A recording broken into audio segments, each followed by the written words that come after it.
So I'm Associate Professor of Palliative Care Nursing at Notre Dame, Australia, and St Vincent's Health Network, Sydney, and I'm a full-time academic researcher and registered nurse and my areas in palliative care, but I have a great interest in delirium research. Lisa, your talk really resonated with me. I might get in touch with you after about some work we've been doing about research engagement with people with cognitive impairment, and this issue is coming up a lot. There's a real gap in the literature about looking after your participants once they're in your study, so and retaining them. But onto this presentation, we're going to talk about improving the capture and reporting of adverse events in clinical trials of non-pharmacological interventions. And this is a palliative care clinical studies and cancer symptom trials initiative. They're two research collaboratives, sort of like sister initiatives, clinical trials groups based at the University of Technology, Sydney. So with cancer symptom trials established in 2017 to address unmet symptom management needs of Australians living with cancer, and we do this through investigator-initiated or industry-independent academic clinical trials. And PaCCSC is the world's largest clinical trials collaborative in palliative care. It was established in 2006, has a track record of high-quality research, and has involved tens of thousands of patient participants, many clinical trials, and that aim to improve the care of people receiving palliative care across Australia and around the world. And there we have a QR code there as well. So both Celia and I are members of these collaboratives. So the objectives of this presentation, we want to discuss the need for accurate capture and reporting of adverse events in clinical trials of non-pharmacological interventions. We want to share some case examples, and we're going to outline our recommended AE reporting framework that we've been developing over the last 12 months. To start with a quote, medicine is not a science, it's also an art. It does not consist of compounding pills and plasters. It deals with the very processes of life which must be understood before they may be guided. And I should know how to pronounce the name of the man who said that, Paracelsus. Thank you, Hudson. I should have practiced that one earlier. So in terms of history and current practice, so this is just an example to get us thinking about this topic of being very careful about the interventions that we implement and the evidence, and we have to have sound evidence of their safety before they're implemented. People may or may not remember the Liverpool care pathway for the dying, which was very popular in clinical practice and policy a couple of decades ago. And so it was introduced in the UK, and it was supported as a key part of the government's end-of-life strategy in 2008. And there was some studies on it, but they didn't necessarily, they didn't report any adverse events or unintended consequences of that pathway. It was put in place with good intention and really aimed to improve the care of the dying.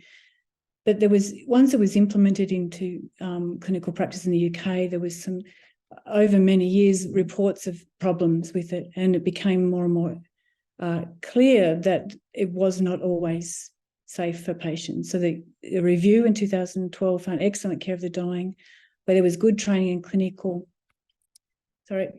support, but in places with poor clinical leadership, no training, or even worse, inadequate training of staff, with junior doctors left to make these decisions during the night or weekends. Alongside a sometimes callous attitude towards older people, practice could be awful. One appalling signal was when we heard about people being LCP'd as a transitive verb. This was as if a single action meant a decision had been made for no further treatment, often without consultation or even discussion with family or the individual concerned. And we heard all too often about patients desperate for a drink of water or a cup of tea and it being refused. And that was because it was the care pathway included not having food and drink once the person was dying, but some people were not actually dying, wanted a drink, and they weren't given one. So they concluded reluctantly we need to recommend the withdrawal of the Liverpool care pathway, and that was accepted by ministers in the UK. It was not because it was poor guidance. It was not, although we may have wished for more evaluation and monitoring of its use along the way and some considerable modifications around nutrition and hydration. So that is just an example of where things can go wrong. So in terms of HDCP regulations for the conduct of clinical trials, it defines adverse events. But these this is with a focus on trials of medications, and often the adverse events are configured, well, they're mainly physical, and look out for signs and symptoms, physical signs and symptoms. Then each symptom is graded from a 1 to a 5, and the common instrument is the NCI-CT-CAE. And then there's also the grading of serious adverse events. Probably everyone here knows about these, this definition of adverse events. What if something happens that is not a physical symptom, or occurs in a non-medication study, they should say, or affects someone other than the participant, or is not serious? So this is a PRESERVE pilot study, which I co-led with Professor Mira Agar in 2018. And for palliative care units, there was a cluster waitlist RCT for multi-component non-pharmacological intervention to prevent delirium in patients with advanced cancer during admission to a palliative care unit. And there was 4 palliative care units involved. And we took a very serious approach to capturing and reporting adverse events, which is unlike any other study that we had found in non-pharmacological prevention of delirium. So it was just briefly the intervention, basic care, fundamental care across 6 domains: sleep, vision, hearing, hydration, orientation, mobility, and family partnership. We had control sites versus intervention sites, and then the control sites later on became, they were waitlisted, so they later on became intervention sites. So we had every site became an intervention site at one point. We measured it was a pilot study, so we measured adherence to the intervention, the feasibility of delivering the intervention, delirium incidence and severity, and AEs, including falls, death, and other, according to the NCI-CT-CAE, and we also monitored for complaints. So this is what we collected quantitatively. They were the AEs of interest. The other captured everything that wasn't a fall or a death or a complaint. Of 65 patients in total who were enrolled in the trial, 69% experienced a total of 162 adverse events, 60 in the control sites, 70 in the intervention sites, and 80% in the waitlist sites. Falls, there was 8% control site patients fell versus 5% at the intervention sites and 5% at the waitlist. There was 1 complaint, and there was 24% of patients died within 7 days of admission at control sites, compared to 35% of patients at intervention and waitlist. So there was a lot of adverse events, but none was attributed to the PRESERVE intervention, which we knew was a low risk intervention, but we really wanted to make sure that none of these things, the intervention did not cause patients harm, particularly around falls, because the intervention involved getting people up and moving more. Over to the right-hand side is just how we reported it in the trial paper, so as a supplementary file. So there was, all of them were unrelated. There was 1 that was considered unlikely to be to be related, and so obviously there was none that were considered to be related. We also did a qualitative sub-study. We were looking at feasibility and acceptability, and AEs can sort of fall into the acceptability term, and because it gives additional opportunity to sort of see what people thought of the intervention. That was patients, family, and staff.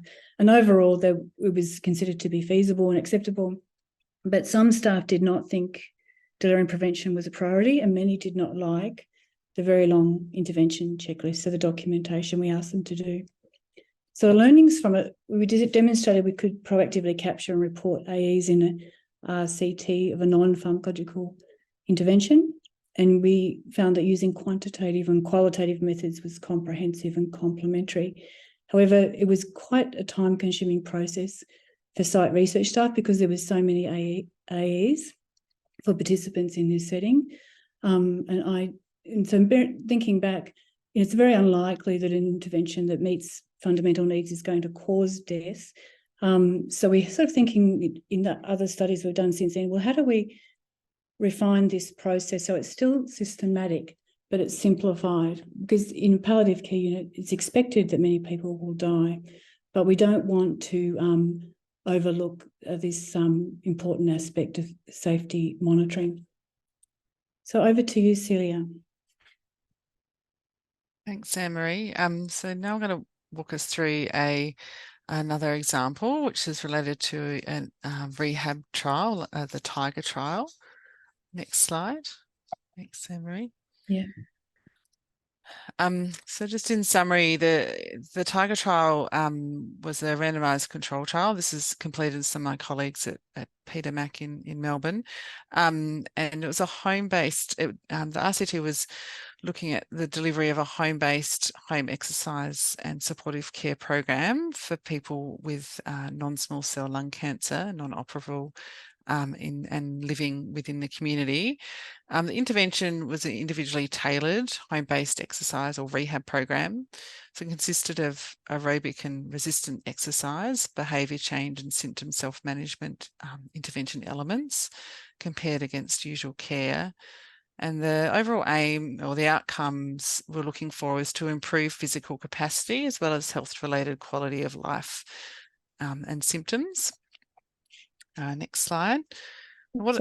Sorry, that's all right. What I wanted to kind of highlight today was just two similar scenarios that we experienced with different outcomes and processes. And this is based on consultation with the PI around her experiences.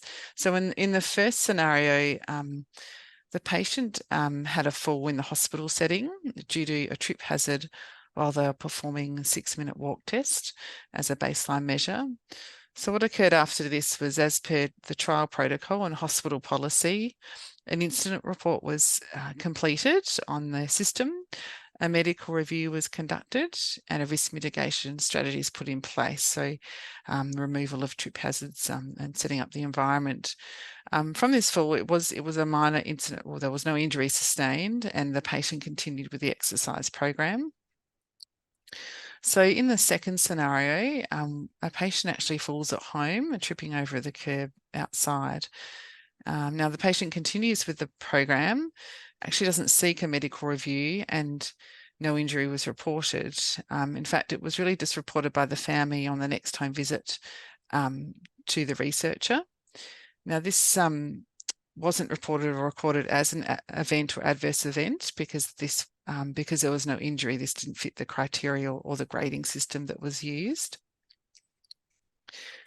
So I guess we raise this scenario just to pose the questions of, what should or shouldn't be reported for these types of studies, and I guess how this presents differently in the clinical versus non-clinical setting. As we know, falls are likely to be some common events in exercise trials, yet the reporting and recording of adverse events and serious adverse events is low and unstandardized. And that's due to a lot of factors, and looking at the research when we've been exploring these scenarios is a lot to do with that self-reporting reliance of participants at home, and the different variations around, motivations and perceptions on self-reporting incidents like falls.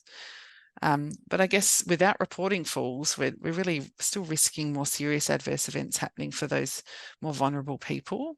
And I guess also to consider the cumulative effect of an event like a fall.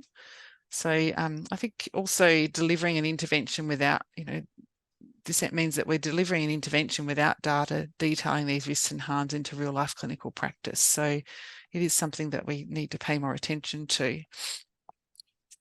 And so the next slide.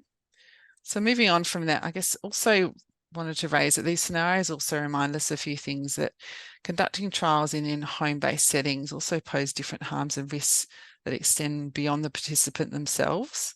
So we also need to be thinking about people around that intervention and that study, the family members, and perhaps what risk they're exposed to. It could be that they trip over an exercise bike or the patient falls on them.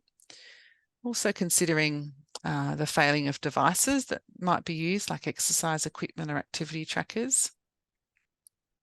And also the researchers that are venturing into the community and other people's homes. And they're not necessarily equipped to notice or deal with clinical risks or events outside a ward environment, which is often a lot more controlled. And also the psychological burden on researchers interviewing participants at end of life in their own home. So needing to think about the cumulative effect of these events and whether we're considering them in our planning and designing of the study, and how we perhaps assess or categorise or record these. And I guess Anne-Marie's examples are really a good indication of the breadth of these things that need to be considered. So I think, as a group, we continue to think that this, we need to be proactive in designing our studies and thinking about these types of considerations in the study design. How we're actually going to assess and report events that happen beyond the participant. So I guess that's raised these questions of what do we actually need to guide us in the right direction? And that moves on to the next slide, around our proposed framework or considerations that we'd like to present today. But first of all, we'll just review the current steps that we know and I'm sure many of you know that we take in clinical trials and risk and adverse event reporting. So a clinical trial obviously involves a participant receiving an intervention for a particular medical indication. So we look at the adverse events that are recorded and graded using the typical grading system. And then we move to the site investigator and the attributes and whether this adverse event is due to the intervention or not. And then as this occurs, the AE is then reported to the ethics and governance, and also the reporting of those AEs extends into dissemination later on in papers or presentations. So I'm just noticing that you've popped up. Yes. How much time have I got? 1 minute. 1 minute, okay. So I'll just quickly propose our considerations into this when we're looking beyond just the physical adverse events to the participant. So I guess what we're proposing is we really want to capture beyond that what we're grading at the moment and what we're not grading. And that there needs to be some thought in capturing incidents that occur external to the participant. So in the next circle, it's looking at the participant, other people or the personnel, the researchers and families, and also an environmental context that it's occurring. And in the rest of the processes, it's as per usual, considering the ethics, governance and dissemination.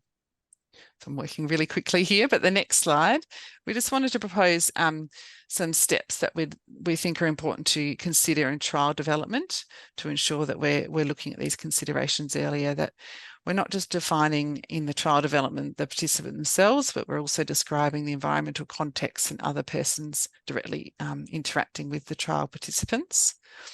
Then we also want to be able to preempt and identify possible risks and AEs for trial participants, as well as other personnel involved. And also select appropriate measures that capture the participants and the other personnel and the environmental context, perhaps using risk matrix that are provided in institutions and hospitals that can help with that. And of course, developing a preventative and a corrective action plan to address these pre-specified AEs and risks. And this should be prepared and part of the planning process.